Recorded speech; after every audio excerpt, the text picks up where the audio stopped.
We have created this video to help you with the following signs part of the driving test. It also includes a large multi-lane roundabout, which we have broken down to help you understand which lane you need to be in and why.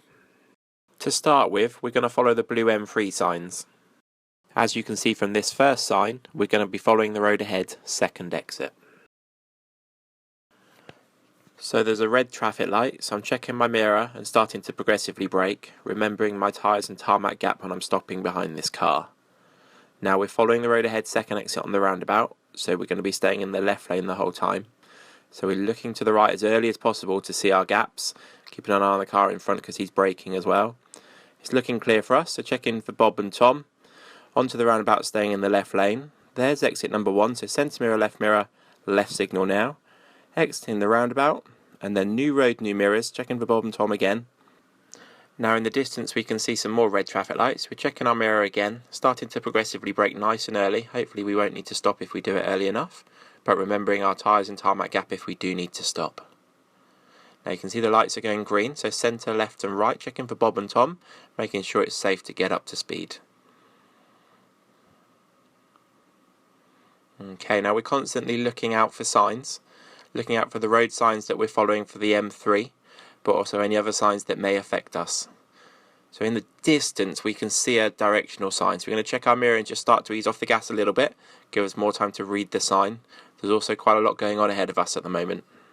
So from the sign we can see we're going left first exit towards the M3. So now we need to identify the roundabout. So we're going to check our mirror, just easing off the gas a bit more. We can just about see the chevron signs in the distance. So we're going to start our MSN routine. So it's centre mirror, left signal. Starting to progressively brake. Looking to the right nice and early. We can see that there's a grey car blocking that black one from the right. So on to the roundabout. Checking for Bob and Tom. Looking deep into our new road. As we come off, new road, new mirrors again. Cancelling that signal nice and early because there is a road on the left. We can see the next directional sign. As you can see, it's right third exit for the M3. So we need to get into the right lane. So centre mirror, right mirror. We're going to delay the signal slightly because there's a van. Now signal and chin to shoulder check. It's safe, we're moving across. We'll cancel the signal briefly. Now there's the roundabout. We're going to go right third exit. So centre mirror, right signal. Progressively braking, looking to the right as early as possible. The red car is blocking the cars from the right, so we're able to go onto the roundabout into the right lane. Making sure the right signal stays on as we go around this corner. There's exit number 1. We're going to exit number 3. We're getting close to exit 2 now, so centre mirror, left signal. Left chin to shoulder check, moving into the left lane as soon as safely possible, so we can come off the roundabout in the left lane. We can now see its national speed limit, so new road, new mirrors, making sure it's safe to get up to speed. Now following signs to Newbury. We're now on a dual carriageway, so we've got to look ahead for hazards that may affect us. We also need to remember our 2-second gap with the vehicle in front. As we come around this corner, we can see an exit slip road, which means just after it there'll probably be an entry slip road. So checking our centre mirror and right mirror a few times, just to see if the other lane is clear in case we need to move across. Looking across to the slip road, we can see there's nothing coming around it, so it's not a problem. Looking ahead, we can now see the directional signs for the next roundabout. As you can see from this sign, it tells us that Newbury is left first exit. And from the part of the sign that I've started flashing, you can see that we've got a dedicated lane to turn left, so we don't need to go on the roundabout, we can just follow this lane.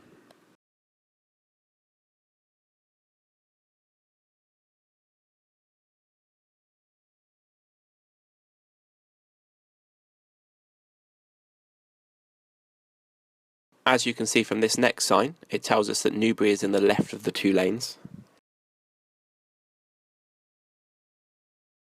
As we move forward though, we can see there's a big sign above the road. As you can see, it's telling us there's going to be 5 lanes. Lane 1 and lane 2 are going to develop from the left lane, and then lane 3, 4 and 5 are going to develop from the right lane. We can tell this because they've put a big gap down the middle between lane 2 and 3. We want lane 2 because we're going to Newbury, lane 1's for town centre, lane 3 and 4 are for Old Basing, and lane 4 and 5 are for the motorway. As we move forward, we want to stay right, we don't want to go left like we normally would, so we're going to check our centre mirror and right mirror, and then we're going to stay in the right lane so we end up in lane 2 straight away. In previous videos, we've talked about whether signals would be misleading. In this case, we're not going to signal left because people might think we're trying to move into the left lane. Our position being in this lane is telling people where we're going. As we're sat here, if we look to the left, we can see this sign above the next bit of road. You can see lane 1 and 2 are for the town centre, and lane 3 and 4 are for where we're going towards Newbury. As before, there's a split between those two signs. That tells us that the left lane is for lane 1 and 2 towards the town centre, and the right lane is for lane 3 and 4 towards Newbury, which is where we're heading towards. As we move forward, we're going to head to lane 3. Although we can use lane 4, 3 is better because we're not overtaking anybody. You can see these 3 white markers. They're helping us go to lane 3, keeping the people in the left lane divided from the people in the right lane. As we move around this corner, we have a quick glance to the right to make sure nobody's running a red light. People like emergency vehicles will do occasionally, so it's worth a check. Into the new road. Checking new road, new mirrors, making sure it's safe to get up to the speed limit and making good progress along the road.